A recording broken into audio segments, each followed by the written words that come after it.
ನಮಸ್ತೆ. ನಾವಿವತ್ತು seasonal cough ಅಥವಾ ನಾವು ಏನು ಬೇರೆ ಬೇರೆ ನಮ್ಮ ಹವಾಮಾನ ವೈಪರೀತ್ಯಗಳಾಗುವಾಗ ಬರುವ ಕೆಮ್ಮಿನ ವಿಚಾರವಾಗಿ ಸ್ವಲ್ಪ ಮಾತಾಡುವ. ಸಾಮಾನ್ಯವಾಗಿ ನಾವು ಕೆಮ್ಮು ಅಂತ ಹೇಳುವಾಗ ಇದೊಂದು ಯಾವುದೇ ರೋಗ ಅಲ್ಲ, ಇದು ಬೇರೆ ರೋಗದ ಒಂದು ಲಕ್ಷಣ. ಇದು ಒಂದು ವ್ಯಾಧಿ ಅಲ್ಲ, ಅದನ್ನು ನಾವು ಇಂಗ್ಲೀಷ್ನಲ್ಲಿ ಸಿಂಪ್ಟಮ್ ಅಂತ ಹೇಳ್ತೇವೆ. ಬೇರೆ ಯಾವುದೇ ಒಂದು ಶ್ವಾಸಕೋಶಕ್ಕೆ ಸಂಬಂಧಪಟ್ಟ ರೋಗಗಳಲ್ಲಿ, ಹೃದಯಕ್ಕೆ ಸಂಬಂಧಪಟ್ಟ ರೋಗಗಳಲ್ಲಿ, ಅಥವಾ ನಮ್ಮ ಏನು ಸ್ಟೊಮಕ್ ಜಠರ ಅಂತ ಹೇಳ್ತೇವಲ್ಲ, GI ಟ್ರ್ಯಾಕ್ಟ್, ಕೆಲವು ಸಲ GERD ಅಂತ ಇರ್ತದೆ, ಗ್ಯಾಸ್ಟ್ರೋಎಸೋಫೇಜಿಯಲ್ ರಿಫ್ಲಕ್ಸ್ ಡಿಸಾರ್ಡರ್ ಅಂತ ಹೇಳಿ.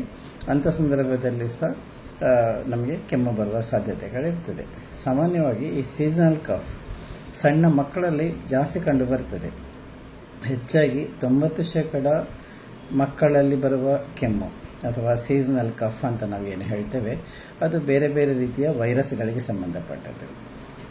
ಸಾಮಾನ್ಯ ಕೆಮ್ಮಿದ್ದಾಗ ನಮಗೆ ಹೇಗೆ ಗೊತ್ತಾಗೋದು, ಯಾವಾಗ ಡಾಕ್ಟರ್ ಹತ್ರ ಹೋಗಬೇಕು ಅಥವಾ ಯಾವಾಗ ಕೆಮ್ಮು ತುಂಬ ದಿವಸಗಳ ಕಾಲ ಕಡಿಮೆ ಆಗೋದಿಲ್ಲ, ಆಗ ಏನು ಜಾಗ್ರತೆ ವಹಿಸಬೇಕು ಅನ್ನೋದ್ರ ಬಗ್ಗೆ ಸ್ವಲ್ಪ ನೋಡುವ.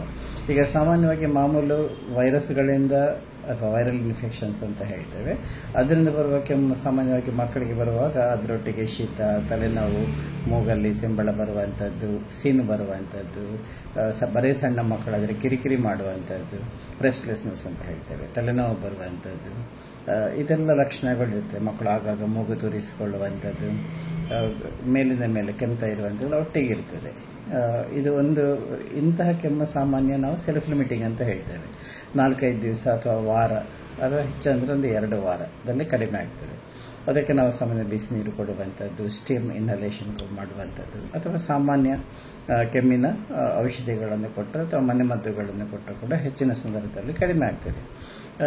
ಆದರೆ ಸಣ್ಣ ಮಕ್ಕಳಲ್ಲಿ ಕೆಮ್ಮು ವಿಶೇಷವಾಗಿ ಬೇರೆ ಬೇರೆ ಕಾರಣಗಳಲ್ಲಿ ಬರ್ತದೆ. ಕೆಲವು ಸಲ ಮಕ್ಕಳು ಆಟಾಡಿ ಬರ್ತಾರೆ ಹೊರಗಡೆ, ಮನೆಗೆ ಬಂದು ಕೈಕಾಲು ಸ್ವಚ್ಛ ತೊಳ್ಕೊಳ್ಳೋದಿಲ್ಲ, ಆಗ ಧೂಳಿನ ಅಂಶವ, ಎಲರ್ಜಿ ಅಂಶವ ನಮ್ಮ ಶ್ವಾಸಕೋಶಗಳಿಗೆ ಹೋಗಿ ಅಥವಾ ವೈರಾಣುಗಳು ಇರ್ಬೋದು, ಅದು ಕೂಡ ಹೋಗಿ ಕೆಮ್ಮು ಸ್ಟಾರ್ಟ್ ಆಗ್ಬೋದು, ಇನ್ಫೆಕ್ಷನ್ ಸ್ಟಾರ್ಟ್ ಆಗ್ಬೋದು, ಅದರಿಂದ ಕೆಮ್ಮು ಬರ್ಬೋದು. ಮತ್ತು ಕೆಲವೊಂದು ಮಕ್ಕಳಲ್ಲಿ ಆಸ್ತಮ ಇರುತ್ತೆ. ಆಸ್ತಮ ಅಂದರೆ ಅಂಥ ಕೆಮ್ಮು ಸಾಮಾನ್ಯ ಡ್ರೈ ಕಫ್ ಇರ್ತದೆ. ಮತ್ತು ಕೆಲವು ಸಲ ಮೇಲಿಂದ ಮೇಲೆ ಕೆಮ್ಮು ಬರ್ತದೆ. ಅಂಥ ಕೆಮ್ಮುಗಳು ಸೀಸನಲ್, ಬಂದು ಹೋಗಿ ಇರುವಂಥದ್ದು ಇರುತ್ತೆ, ಕಂಟಿನ್ಯೂಸ್ ಆಗಿ ಇರೋದಿಲ್ಲ. ಅದೊಂದು ಜಾತಿಯ ಕೆಮ್ಮು. ದೊಡ್ಡವರಲ್ಲಿ ಸಾಮಾನ್ಯ ಕಂಟಿನ್ಯೂಸ್ ಕೆಮ್ಮು ಬರಲಿಕ್ಕೆ ಸ್ಮೋಕರ್ಸ್ ಕಫ್ ಅಂತ ಹೇಳ್ತೇವೆ.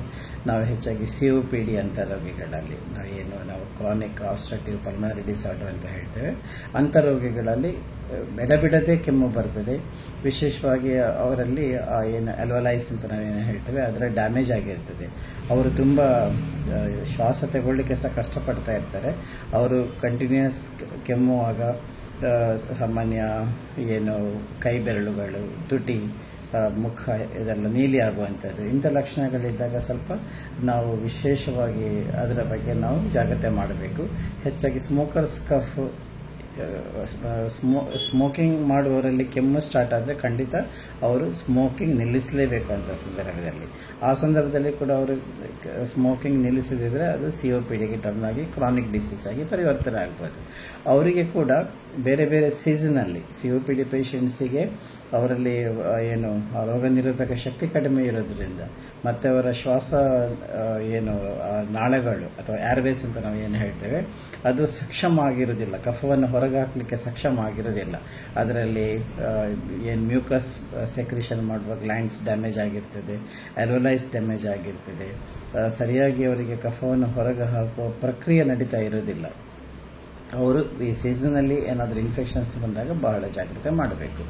ಮತ್ತು ಕೆಲವು ಸಲ ಮಕ್ಕಳಲ್ಲಿ ಅಥವಾ ಏನು ದೊಡ್ಡವರಲ್ಲಿ ಕೂಡ GERD, ನಮ್ಮ ಜಠರಕ್ಕೆ ಸಂಬಂಧಪಟ್ಟ ರೋಗಗಳಲ್ಲಿ ಎಸಿಡಿಟಿ ಅಂತ ನೀವು ಸಾಮಾನ್ಯ ಭಾಷೆಯಲ್ಲಿ ಏನು ಕರಿತೀರಿ, ಅಂಥ ಸಂದರ್ಭದಲ್ಲಿ ಈ ಆ್ಯಸಿಡ್ ಅಂಶ ಸೆಕ್ರೆಟ್ ಆಗಿ ಅದು ಮೇಲ್ಭಾಗಕ್ಕೆ ಬಂದು, ಅನ್ನನಾಳದ ಮೇಲ್ಭಾಗಕ್ಕೆ ಬಂದು ಅದರ ಇರಿಟೇಷನಿಂದ ಕೆಮ್ಮು ಬರುವ ಸಾಧ್ಯತೆಗಳಿರ್ತದೆ.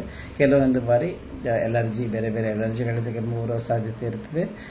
ಅಥವಾ ಕೆಲವೊಂದು ಸಲ ಏನು ಐಸ್ ಕ್ರೀಮ್ ತಿಂದರು ಆಗ ಇನ್ಫೆಕ್ಷನ್ ಬಂತು, ಅಥವಾ ಏನೋ ಕೋಲ್ಡ್ ವೆದರಿಗೆ ನಾವು ಎಕ್ಸ್ಪೋಸ್ ಆದೆವು, ಆಗ ಎಲರ್ಜಿ ಅಲರ್ಜಿಯಿಂದ ಕೆಮ್ಮು ಬರೋ ಸಾಧ್ಯತೆ ಇರ್ತದೆ.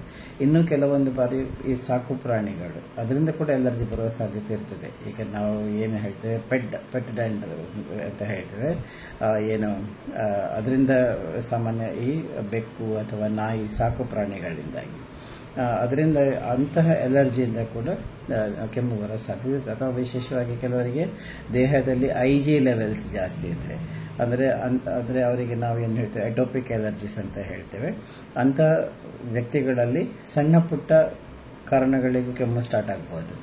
ಅವರಿಗೆ ಕೆಲವು ಸಲ ಹೊಗೆಗೆ ಎಕ್ಸ್ಪೋಸ್ ಆದರೆ, ಬೇರೆ ಬೇರೆ ಘಾಟು ವಾಸನೆ ಬಂದರೆ, ಅಥವಾ ಸಡನ್ ವೆದರ್ ಚೇಂಜ್ ಆದರೆ, ಫುಡ್ ಚೇಂಜಸ್ ಆದರೆ ಕೂಡಲೇ ಅವರಿಗೆ ಟ್ರಿಗರ್ಸ್ ಅಂತ ಹೇಳ್ತೇವೆ, ಅದರಿಂದ ಕೆಮ್ಮು ಸ್ಟಾರ್ಟ್ ಆಗ್ಬೋದು. ಆದರೆ ಯಾವುದೇ ಕೆಮ್ಮು 3 ವಾರಗಳಿಗಿಂತ ಜಾಸ್ತಿ ಇದ್ದಾಗ ನೀವು ನಿಮ್ಮ ಹತ್ತಿರದ ವೈದ್ಯರನ್ನು ಭೇಟಿಯಾಗಿ ಸರಿಯಾಗಿ ತಪಾಸಣೆ ಮಾಡಿಕೊಂಡು ಕೆಮ್ಮಿಗೆ ಏನು ಕಾರಣ ಅಂತ ಸರಿಯಾಗಿ ತಿಳ್ಕೊಂಡು ಆಗ ವೈದ್ಯರು ನಿಮಗೆ ಬೇರೆ ಬೇರೆ ರಕ್ತ ಪರೀಕ್ಷೆಯ ಅವಶ್ಯಕತೆಯಲ್ಲಿ ಕಫ ಪರೀಕ್ಷೆ, ಸಾಮಾನ್ಯ ಕಫ ಪರೀಕ್ಷೆ, TB ರೋಗಕ್ಕೆ ಸಂಬಂಧಪಟ್ಟ ಪರೀಕ್ಷೆಗಳು ಅಥವಾ ಚೆಸ್ಟ್ ಎಕ್ಸ್ರೇ ಇತ್ಯಾದಿ ಮಾಡಿ ನಿಮಗೆ ಯಾವ ಕಾರಣಕ್ಕೆ ಕೆಮ್ಮು ಬಂದಿದೆ ಅಂತ ತಪಾಸಣೆ ಮಾಡಿಕೊಂಡು ಅದಕ್ಕೆ ಬೇಕಾದ ಸರಿಯಾದ ಚಿಕಿತ್ಸೆ ಪಡ್ಕೊಳ್ಳೋದು ಅವಶ್ಯ ಇದೆ.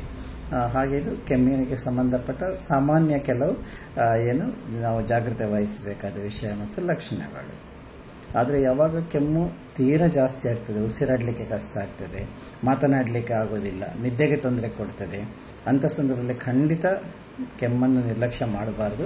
ನಿಮ್ಮ ಹತ್ತಿರದ ವೈದ್ಯರನ್ನು ಭೇಟಿಯಾಗಿ ಅದಕ್ಕೆ ಸಂಬಂಧಪಟ್ಟ ಸರಿಯಾದ ಪರೀಕ್ಷೆಗಳನ್ನು ಮಾಡಿಸಿಕೊಂಡು ರೋಗ ನಿಷ್ಕರ್ಷೆ ಅಥವಾ ರೋಗ ಡಯಾಗ್ನೋಸಿಸ್ ಮಾಡಿಕೊಂಡು ಅದಕ್ಕೆ ಬೇಕಾದ ಔಷಧಿ ತೆಗೆದುಕೊಳ್ಬೇಕಾದ್ದು ಅವಶ್ಯಕತೆ.